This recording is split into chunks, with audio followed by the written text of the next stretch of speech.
Primeiramente, boa noite. Vamos lá, pessoal. Boa noite. Boa noite. Muito bem, muito bem. Pessoal, vou primeiro me apresentar para depois a gente fazer a oração, pode ser?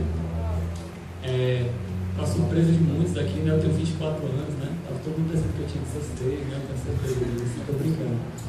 E desses 24 anos que eu tenho de idade, eu tenho 9 anos de engajamento dentro da igreja.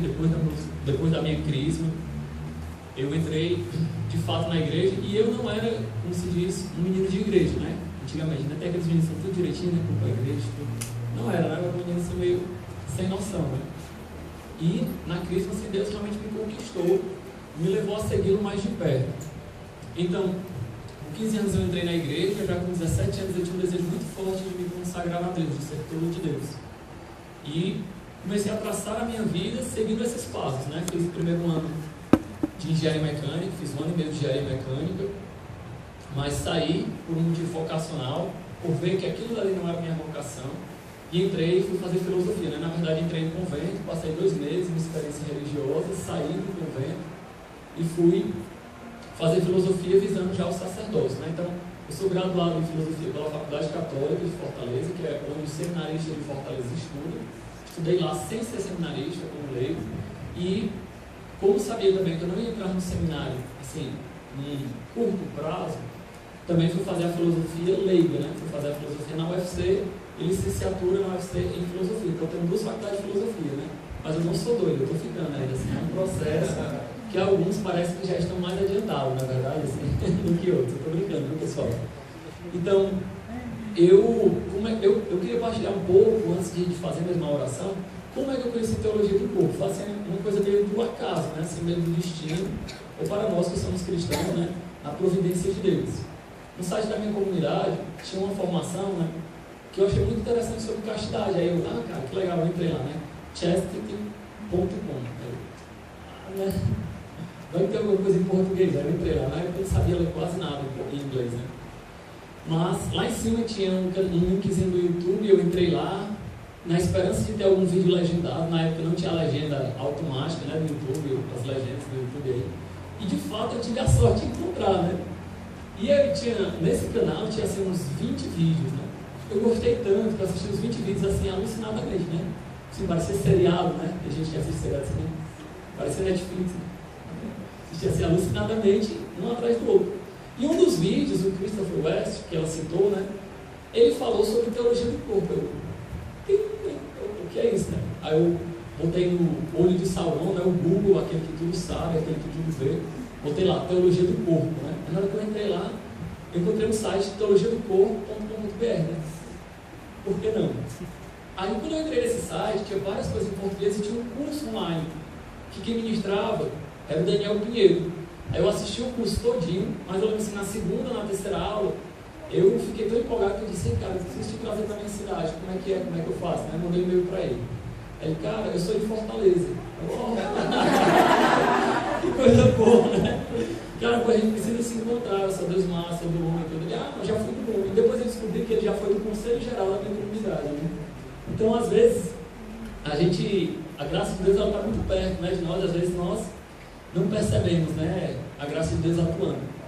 E aí, teologia do corpo, quando eu comecei a ler, a estudar, eu fiquei tão impressionado que não mudou somente a minha maneira de ver a sexualidade, a afetividade, que é basicamente o tema central de teologia do corpo, mas mudou a minha maneira de ver primeiramente o ser humano como um todo, entender os propósitos de Deus para o ser humano, e depois a minha visão sobre a igreja, porque, como eu falei para vocês, eu já tinha passado por um processo de conversão, já queria seguir a Deus mais de perto, mas eu não entendia bem o que as coisas que a igreja falava, né? Por exemplo, alguns temas com relação à sexualidade, sobre camisinha, né? Mesmo dentro do matrimônio, como sexo antes do matrimônio, eu vivia, eu procurava viver, mas eu não entendia. E eu achava bem interessante porque a teologia do corpo, ela respondeu isso para o meu coração. Isso é uma coisa muito massa, né? Então eu vou tentar falar as coisas de teologia do corpo de uma maneira simples. Se qualquer pessoa tiver dúvida, não tenham vergonha, podem levantar o braço, podem perguntar, porque nós, filósofos, do nada a gente começa a falar difícil, sem querer. Né? A gente começa a falar uma linguagem mais rebuscada e tudo. Aí você, peraí, né? Calma aí, né? Vai devagar. Vocês podem perguntar. Beleza? Vamos ficar aí para fazer uma oração, só para a gente não ficar sentado aí essas Pessoal, então, fazer uma breve introdução sobre teologia do corpo. Já falei para vocês como o tema é interessante, mas eu queria mostrar para vocês alguns fatos históricos que são bem cabreiros, né? Vocês sabem o que é cabreiro aqui assim, né? Graças a Deus, né? Que eu vou falar provavelmente algumas gírias que vocês talvez não conheçam, né? Então vocês podem me perguntar também, perdão. Macho, né? Compadre, alguma coisa desse tipo aí, né? Então, a teologia do corpo, como a Daiane falou, começou mais ou menos a ser escrita em 79 e 84. Uma observação. Já fazem mais de 30 anos que a catequese começou a ser escrita e até hoje ela não é tão conhecida dentro da igreja. E é interessante porque a catequese ela surge no século XIX, mais ou menos bem próximo na época onde surge a revista Playboy. Não sei se vocês sabem disso. E o Jason Everett observou essa feliz coincidência, vamos dizer assim, e ele diz que era como se há muito tempo atrás o corpo humano fosse escondido, como se fossem pecados. Sempre que a gente tem a imagem do corpo humano, as coisas relacionadas à sexualidade, nós fazemos uma associação bem clara, como se fossem pecados sempre. Então, é como se... Vou pegar aqui uma folha, né? Para vocês entenderem a metáfora, né? É como se, durante muito tempo, as pessoas amassassem o corpo e escondessem ele. Não quisessem que o corpo fosse assunto dentro das nossas conversas cristãs, né? Isso é muito realidade, né? Tanto que tem um movimento cristão não católico, né? Mas que fala muito contra o corpo, que é o puritanismo, que tem uma raiz profundamente maniqueia, né? Que eu vou falar um pouco mais sobre isso mais na frente no curso, né? E parece que o dono da Playboy, ele diz, não, o corpo não é ruim, olha, o corpo é bom. Mas eu pergunto para vocês, do mesmo modo que uma folha amassada, ela cumpre a função de folha dela? Não. Dá para escrever uma folha amassada? Não. E o que Jason Everett fala é que João Paulo II, ele abre para ver qual é a real função do corpo dentro da humanidade. Vocês conseguiram entender? Então João Paulo II ele traz novamente o tema do corpo para a teologia. E ele, tanto que fala de uma teologia do corpo, e ele fala, no momento em que o verbo se encarna, ou seja, toma um corpo, o corpo entra pela porta principal da teologia. Porque muitas pessoas perguntavam para ele como é que a teologia pode falar sobre o corpo. Então, voltando aos fatos históricos, né? Eu não sei se vocês sabem, mas ele levou o tiro em qual ano? Alguém sabe? Que eu não sei. Em 81, né? 13 de maio de 81, muito bem. Que era, se não me engano, uma quarta-feira. Eu não sei se vocês sabem sobre o que ele estava falando nessa quarta-feira. Sobre pureza no coração. Uma observação, meus irmãos. Perdão, ele tinha acabado de falar sobre pornografia e o próximo ciclo é sobre pureza de coração. Nas catequeses de teologia do corpo, né? Então, no meio, quando ele fala sobre pornografia, ele leva um tiro. Uma observação, o que é que Nossa Senhora de Fátima, qual o terceiro segredo de Nossa Senhora de Fátima? É o tiro que o Papa leva, né? Tem toda aquela visualização, quem não conhece pode entrar lá no site do Vaticano, né? Ler o comentário de Joseph Ratzinger, que ele que fez, né, como cardeal, prefeito para a Congregação da Doutrina da Fé, que ele fala, entre outras coisas, do tiro que o Papa toma. A irmã Lúcia, que era viva na época, ela diz que o tiro, aquele tiro é o cumprimento da profecia. Exatamente no dia 13 de maio, no dia que ele leva um tiro, ele está falando sobre pornografia. E qual é o grande segredo de Fátima? Por fim, meu imaculado coração triunfará. Exatamente a próxima formação, a próxima palestra que ele ia dar, a próxima catequese, era sobre ter um coração puro. E ter um coração puro é ter um coração imaculado. Esses fatos históricos, eles nos deixam assim um pouco, né, impressionados. Não é por acaso, será que o inimigo de Deus, ele não está querendo aí montar um plano para poder destruir a família? Uma observação, né? Essas informações eu tirei de uma formação do Christopher West, que ele deu no Simpósio Internacional de Teologia do Corpo, em Fátima. Se encontra no meu canal, ele legendado, né? Se vocês procurarem no Vimeo, vocês vão encontrar ele, Theology of the Body, and Our Lady of Fátima, vocês vão encontrar ele todo em inglês. A gente fez legenda dele em português no meu canal, se procurar lá. Ah, não lembro qual é o meu canal, acho que é Francisco Deus. Eu não lembro.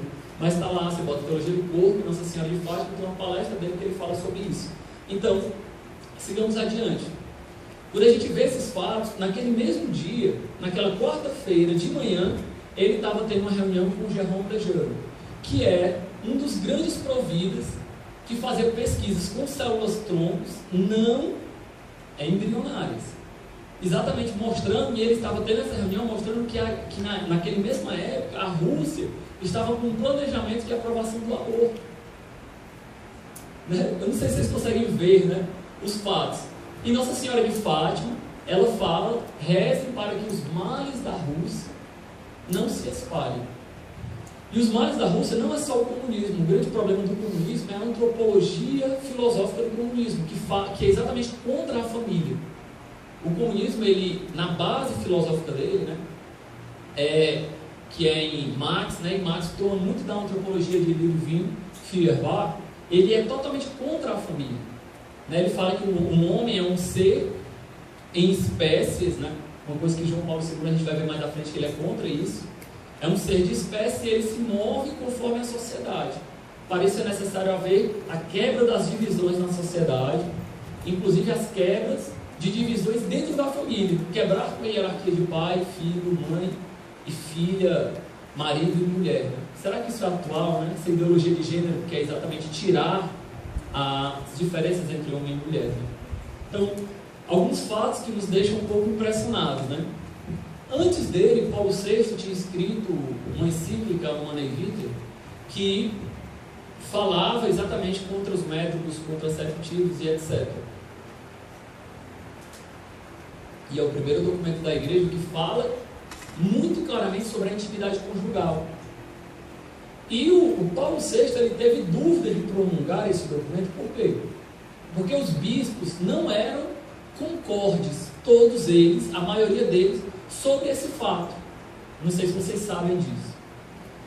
E o grande conselheiro dele para ele lançar esse documento foi o próprio Karol Wojtyła, na época cardeal. Para vocês terem ideia de como esse documento ele foi combatido dentro da própria igreja por alguns bispos, no Canadá, os bispos, como se fosse a Conferência Nacional dos Bispos do Canadá, eles decidiram não implementar a Humanae Vitae no Canadá. E eles começaram a bater de frente com leigos que queriam implementar a Humanae Vitae no Canadá. Então, ou seja, o papel fundamental dos leigos na propagação da sexualidade, uma sexualidade adequada. É interessante que os leigos é que eles bateram de frente com os bispos nesse primeiro sentido. Né? Então, eu estou mostrando para vocês que o quão é importante a gente estudar isso. Né? Basicamente, eu preparei o curso, né? E também tem uma versão mais estendida do curso no meu canal no YouTube, né? Assim, é meio aula mesmo, assim. Eu tenho uma evangelização tanto mais, vamos dizer assim, mais filosófica, né? Mais aula, quanto coisa mais extrovertida, né? Você já deve ter visto, você está me entendendo, né? Da Canção Nova. Quem não viu ainda, você bota lá, você está me entendendo? No canal Canção Nova Fortaleza, que a gente faz também sobre teologia do corpo de uma maneira bem legal, de uma maneira bem reverente. E esse nosso curso, né? Vai ficar muito cedo, né? Para beber bastante água. Vou deixar ela aqui do lado de Nossa Senhora, assim, né? Esperando que seja a água da vida, né? Como o Espírito Santo. O garganta está pegando. Então, essas nossas aulas, né? Todos os slides eu posso disponibilizar para vocês também. Não sei se vocês deram um e-mail para o cadastrado dela. Eu posso passar para vocês, então, tranquilamente. E aí eu passo para vocês e vocês fazem um trabalho e passar para todo mundo. Beleza? E aí, eu deixo disponibilizado para vocês também, tá bom? E deixo também disponibilizado para vocês um conjunto de vídeos que se chama Humano. Alguém que já ouviu falar desses vídeos Humano? Foi uma conferência que teve interreligiosa no Vaticano sobre a dignidade do matrimônio. Inclusive, assim, é incrível. E ele não tem, no YouTube ele tem com legendas em inglês, em francês, em espanhol, em italiano, em chinês e em alemão, mas não tem em português. Né? E aí eu com os colegas a gente traduziu também, colocou legenda, né? Aí não dá para postar no YouTube porque ele bloqueia, né, lá pelos direitos autorais, né? mas eu posso, assim, eu tenho os vídeos legendados, tá no Dropbox, eu também posso mandar o link por e-mail para vocês, né, para vocês assistirem, é bem legal. Então, agora vamos começar de fato, né? O que João Paulo II quer falar, basicamente, assim, o mote geral do que João Paulo II prega, é que o homem, ele é diferente da natureza. Por exemplo, a gente comer carne de homem não pode, né, pessoal? Eu acho que não pode, não. Pode ou não pode? Não, né? Mas comer carne de outros animais pode, né? Usar humanos para experimentos científicos não pode, né? Mas alguns animais, sob certas condições, podem ser usados. Ele quer mostrar exatamente que o ser humano é alguém, ele não é algo. Então ele nunca pode ser um objeto. Deu para entender? De onde é que ele tira isso? Ele tira isso lá de Kant, filósofo, que diz: o homem, sempre que for tomar uma atitude, nunca pode ser visto como um meio, mas sempre como um fim de uma atitude. A base filosófica dele é essa de Kant. Então o homem, ele nunca pode ser um meio, mas ele tem que ser sempre um fim. Beleza, Deus, irmão? Mas o que é que isso quer dizer precisamente? Que uma pessoa nunca pode usar de outra como um meio de prazer. Ela sempre tem que ser uma finalidade. E isso ele chama a lógica do amor, que é exatamente não utilizar, mas doar de si mesmo. Vocês conseguem entender a grande diferença que existe? Então, se o homem ele nunca é um objeto, ele não pode ser utilizado, ele não pode ser usado, né? Ele sempre tem que ser um objeto de amor, uma finalidade de amor. O homem é sempre um objeto de amor, nunca pode ser um objeto de prazer. Então, isso aqui eu já comentei com vocês, né? Ele fala um pouco, esses escritos, na minha responsabilidade, eles são filosóficos antes deles ser papo. Eles não têm, né? Eles não têm o valor de um dogma de fé, mas eles nos ajudam a entender a verdade da fé cristã. E é uma antropologia filosófica que em João Paulo II, a filosofia passa diretamente para a teologia. Tanto que o livro Amor e Responsabilidade, mesmo que seja filosófico, ele usa termos teológicos, como pecado, como criação, e assim por diante, né?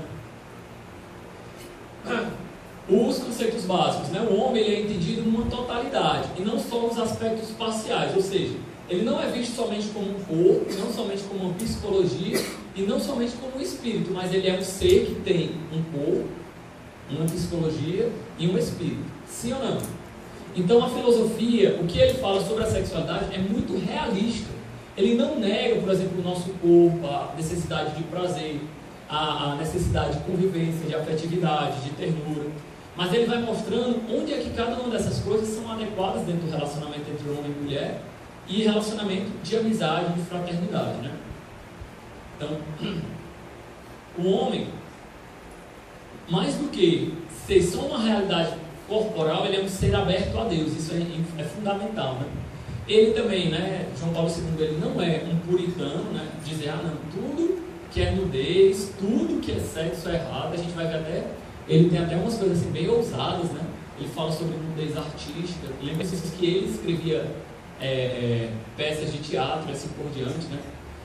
E ele fala coisas bem interessantes mesmo, né? Mas ele fala em suma que um homem nunca pode ser um objeto de prazer, mas sempre um objeto de amor.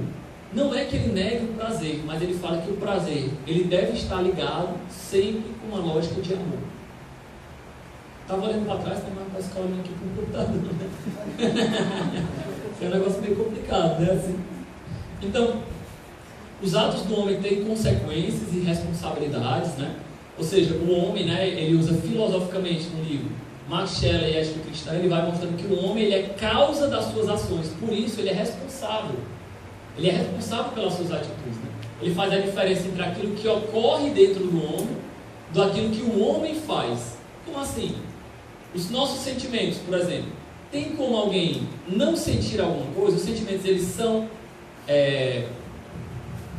intencionais? Não. Por exemplo, né?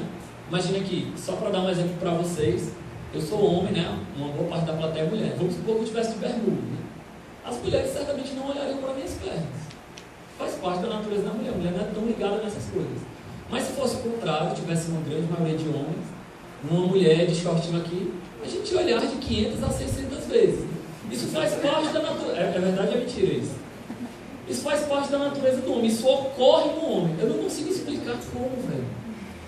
Eu estou aqui, vamos supor que nessa porta aqui, entra uma mulher assim extraordinária, né? Na minha visão periférica. Eu não sei como, mas eu vou saber que entrou uma mulher e que ela é atraente. Eu não consigo explicar isso. Então, isso é verdade, meninos que estão aqui? Ou é mentira? Parece que existe. Hã? Não, elas percebem, mas com muito menos intensidade do que os homens. Isso é comprovado, eu vou mostrar isso biologicamente também. As mulheres, elas têm muito mais zonas erógenas do que o homem, o que torna a erotização das mulheres mais mórbida. Como um homem que sente dor numa perna, por exemplo, com o tempo ele se acostuma com a dor. Deu para entender? Tanto que a curva de... Não deu para entender? A mulher, ela tem muito mais zonas no corpo, no seu corpo, tem muito mais zonas que sentem prazer do que no meu, que o seu homem. Isso é biológico, isso é um fato. Então, faz com que para ti o prazer ele seja muito mais psicológico para as mulheres do que corporal. É por isso que a gente nota uma grande injustiça social, né? Tem umas mulheres tão lindas na hora que a gente vê. Não pode errar, você está brincando, viu, pessoal? Então, porque as mulheres elas são muito mais ligadas em valores, né? Que está mais ligado a nível psicológico. Isso é um fato, né? Contudo, claro, que isso não é absoluto, como nada na psicologia é absoluto, né? Existem mulheres que são mais propensas e homens que são mais, e assim por diante, né? Mas, estatisticamente, isso que eu estou falando é fato, né? Então, já os homens, eles têm muito menos zonas erógenas, o que faz com que o prazer para o homem seja corporal e não psicológico. Quando a gente olha a curva de excitação do homem e da mulher, a gente estuda isso em sexologia, a curva de excitação do homem é muito mais íngreme, é quase instantânea. Do mesmo modo, o homem deixa de estar excitado de maneira muito mais rápida. Sim ou não? É verdade. Né? Por isso que quando eu estou dando aula lá para os meninos da quinta e sexta série, né, toca por recreio, eles nem se levantam alguns, né? Estou tendo ali a primeira oração, eu fico com vergonha, né? Assim, as mulheres é muito mais difícil, né? O padre Léo, falecido, não sei se vocês conhecem, fala que o homem é um fogão a gás, né? Aí já acendeu, né? A mulher é um fogão a lenha, né? Tem que abanar o negócio, tem que fazer um negócio desorganizado, né? Então, como isso faz parte do homem e da mulher, João Paulo II ele não nega isso, né? Ele faz uma distinção entre o que acontece no homem e na mulher e o que é que de fato o homem é responsável ou não. Vocês conseguem entender isso, sim ou não? Perfeito, vamos lá. Então, e o homem ele é visto como um ser criado por Deus, né? Que é a imagem e semelhança criada por Deus. Um homem feito para o amor, por amor e no amor. Isso aqui são os temas que nós vamos estudar, que são os tópicos do livro Amor e Responsabilidade, com exceção desse primeiro. Esse primeiro me deu o trabalho de fazer, para poder a gente fazer a introdução, né? Os outros todos são capítulos do livro. Eu não vou ler todos, que eu acho que é até adiante, né? Vamos seguir adiante, né? A gente vê um pouco de amor e responsabilidade, ajuda-nos muito a entender a teologia do corpo de João Paulo II, né? Então, a gente vai deixar a oração para fazer no meio, né? No final desse primeiro momento, e eu vou seguir adiante para o próximo slide.